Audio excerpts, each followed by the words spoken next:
रहते, लेकिन अब नई सरकार आई है, उसने बजट को ही खत्म कर दिया। तो इन लोगों को कोई सेंस है जी?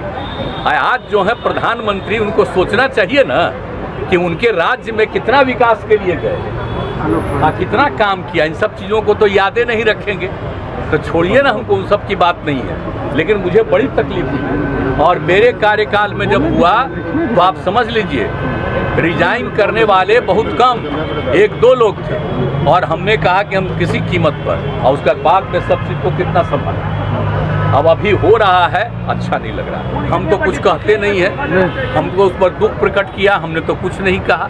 लेकिन अब आज आप पूछ रहे तो आपको कह रहे हैं, यानी रेलवे का जो होता था, अगर इसी को फिर जगह हर बार सदन में बातचीत होती तो जितने लोग सदस्य थे, MP और दोनों जगह के, लोकसभा राज्यसभा, सब कितना करते थे। और आप जानते हैं कि किस तरह से लोगों के बीच में सारी बातों को रखी जाती थी, और कितना अलग मिल करके सारा बात होता था। तब आजकल तो ऐसा कर दिया है कि हम तो बिल्कुल अलग हो गए।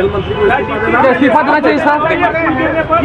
ये हम किसी के बारे में कुछ कहने वाले, आपने अपनी बात तो बताई ना। ये तो हम अपनी बात बता दिए आपको। हमको तो आदरणीय प्रधानमंत्री जी चाह रहे थे कि नहीं, लेकिन फिर भी जब हमने कहा, तो जब हम उनको एकदम एक बार रिजेक्ट कर दिए, दोबारा जब हम जा करके हाथ जोड़ करके हम चरण स्पर्श करते हुए कहते रहे कि हमको छोड़ दिया जाए, बहुत गंदा हुआ है, तो अंत में वो स्वीकार किया।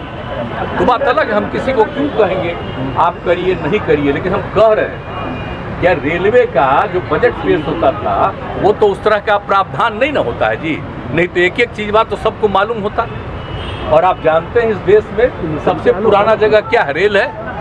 और सबसे ज़्यादा जरूरी क्या है? लोगों की सुविधा किससे है? उसी पर ना चलते हैं लोग। तो ये तो बहुत जो आवश्यक चीज़ है, लेकिन उसको छोड़ करके लोग अपने ढंग से आजकल काम प्रचार प्रसार कर रहे हैं। सारा चीज़ आप समझ लीजिए, ये लोग सबको खत्म कर देंगे, पौराणिक कर देंगे। बैठक की डेट बदल गई, विपक्ष की बैठक की डेट बदल गई। एक्चुअली 12 को जो करने वाले थे, तो उसमें मैक्सिमम लोगों का समर्थन आ गया था, लेकिन एक का, और हमको ये थे कांग्रेस वाले को, तो वो अभी देख रहे थे, तो उनका रिपोर्ट नहीं आ रहा था। एक और आ गया था कि सर 12 को तो हम नहीं रहेंगे।